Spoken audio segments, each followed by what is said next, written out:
मैं काशीनाथ नारायण पंडित ज्योतिष हूँ और ये ज्योतिष वैदिक क्षेत्र में प्रचार करने के लिए मैं वृद्धावस्था में भी प्रयास कर रहा हूँ। मैं थकने वाला नहीं हूँ। तो वो शरीर की उम्र है मगर विचारों की उम्र नहीं होती और क्रांति की उम्र नहीं होती। क्रांति आती है तो वहाँ उम्र नहीं देखा जाता। छोटे से छोटा एक युवा भी क्रांति करता है और बूढ़े भी क्रांति करते हैं। तो विचारधारा की क्रांति होती है। हम यहाँ ज्योतिष की क्रांति कर रहे हैं। हम ज्योतिष के साधन से वैदिक क्षेत्रों में आज तक हमने राष्ट्र के लिए, समाज के लिए और व्यक्तिगत प्रयत्न किया, प्रयास किया, वो सफल हुआ है। अब हम आपके पास वर्षा ऋतु के संबंध में मैं यहाँ पर आया हूँ, क्योंकि ये वर्षा से क्या होगा, क्या स्थिति बनेगी, इसलिए आपके समक्ष मैं रचनात्मक विचार को रखूँगा। ये कल्पना नहीं है, ज्योतिष के सिद्धांतों से काम कर रहा हूँ।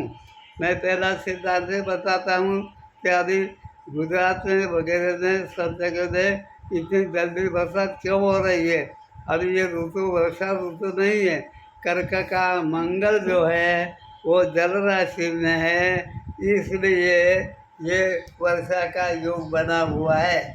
और साथ में जो शनि है वो मीन राशि में है, वो जल तत्व का है। इस तरह से मंगल और शनि के जो संबंध बन रहे हैं, इसलिए ये बाढ़ आई है।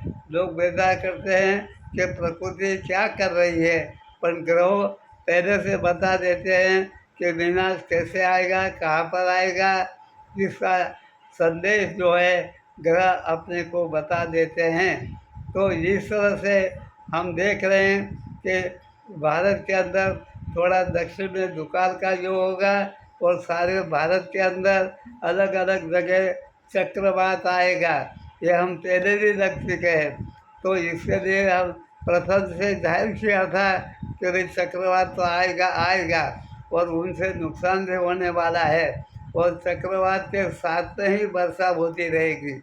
और वहाँ पर भयंकर बरसात क्यों होगी कि जब भाद्रपद महीना भी वर्षा का है, वहाँ चंद्र ग्रहण होने वाला है। ग्रहण होने के कारण चंद्र की शक्ति भी वहाँ काम करती है।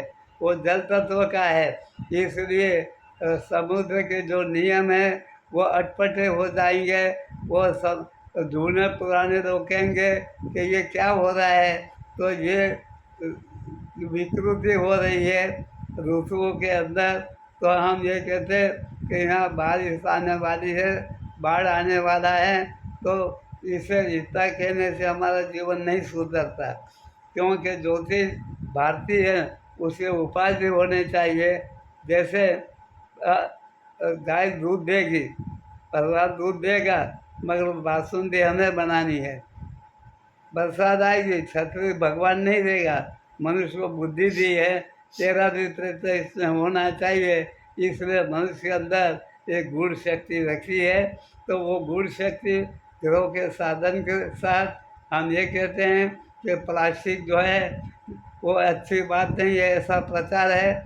मगर मैं ये कहता हूँ कि बरसात के अंदर बहुत उपयोगी है। क्यों, सिर के अंदर हमारा सर्दी हो के रोग व्याधि हो जाएगी, इसलिए तो उसका उपयोग सिर पर टोपी रखनी पड़ेगी। तो ये टोपी का, प्लास्टिक की टोपी आपको ज़रूर रखनी पड़ेगी। साथ में बारिश आती है तो गोडाउन सरकार के जो नीचे होते हैं, अभी से वो गोडाउन को ऊपर ले जाना चाहिए। वहाँ प्लास्टिक का प्रबंध करो, क्योंकि प्लास्टिक के अंदर बरसात नहीं जाती। हम भविष्यवादी नहीं है, वर्तमान स्थिति को सुधारने के लिए हमने ज्योतिष हाथ में रखा हुआ है। केवल भविष्यवाणी सुनने से हमारा कुछ कल्याण नहीं होगा, और उसका जो प्रतिकार करना है उसका भी संबंध होना चाहिए। और मैं ये कहता हूँ कि बरसात आने के कारण खेतों के अनाज बिगड़ने वाले हैं और वहाँ पर से रखने की जगह नहीं होगी और खेडूत इस समय में व्यथित होगा। इसलिए मैं कहता हूँ के राष्ट्र के व्यापारी उद्योगपति काला बाजार न करे, प्रजा की सेवा में लगे।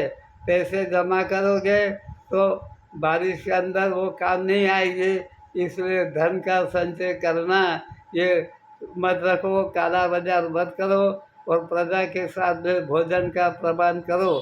जैसे संतों ने बताया है कि पहले भूख मिटाओ और बैंक में जमा पैसे होने से किसी की भूख नहीं मिटती।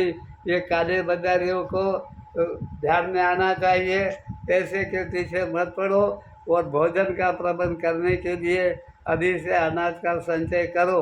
ये व्यापारी हमारे भारत के जरा बाबा जैसे कहते हैं कि यहाँ कृषि प्रधान देश है, यहाँ पर पैसे जमा करने से किसी का पेट नहीं भरता, इसलिए जिनके पास धन है तो अभी से ये धन के निकाल के और संग्रह करने के वाले संग्रह न करें और घर के अंदर भी अनाज जो है बिगाड़ नहीं जाए, ये देख रहा हूँ। और भाद्रपद के अंदर और श्रावण के अंदर वर्षा ज़्यादा होगी। ऐसा क्यों कि सूर्य केतु का वहाँ पर ग्रहण होगा और मीन राशि से उसका शीर्ष स्थान बनता है, इसलिए वर्षा के अंदर चक्रवात आएगा और चक्रवात ऐसा आएगा तो जो बाहर से हेडिंग वगैरह रखते हैं, जो ऊपर के चीज़ें नीचे गिरना जा रहे, उसका भी अभी से प्रबंध कर लेना चाहिए, नहीं तो हमारी हानि हो जाएगी। हम भविष्यवाणी के साथ वर्तमान का संकट दूर करने वाले भविष्यवाणी हैं। तो ये हमारी क्रांतिकारी जो ऋषि मुनि के विचार है उसको, अब ज़्यादा पानी आएगा तो बहुत से लोग अंदर चले जाएंगे, तो अभी से प्लास्टिक की नाव बना लो, तो अंदर प्लास्टिक रखो, ऊपर से हवा आवे, ऐसा प्रबंध करने का लेबोरेटरी में आज के जुआन प्रयत्न करें कि भारी बरसात के अंदर हम बैठें, ऊपर से प्राणवायु मिले, ऐसा भी प्रबंध करना चाहिए। तो ये भविष्यवाणी होगी, उसके साथ में प्रकृति विज्ञान भी लाना पड़ेगा। और इस तरह से हम कहते हैं, इसके साथ में कर्क राशि का मंगल है, वो भूकंप कर रहा है, क्योंकि जल तत्व का साथ उससे संघर्ष हो रहा है। तो हम ये ज्योतिष के सिद्धांत बता रहे हैं, एक बाजू भूकंप भी होता रहेगा, चक्रवात भी आएगा, पूर भी आएगा, तो प्लास्टिक के अभी से अनाज न बिगड़े, सरकार उसको प्लास्टिक के अंदर प्रबंध कर दे। प्लास्टिक ऐसे करने जरूरी है ऐसा मैं मान रहा हूँ, और ये आप मान नहीं रखोगे, क्यों उपयोग करना है, यही उपयोग होता है। इस तरह से भारत के अंदर जो अभी वर्षा हो रही है, वो वर्षा के साथ हमने विपत्ति के अंदर उसका मार्गदर्शन दिया है।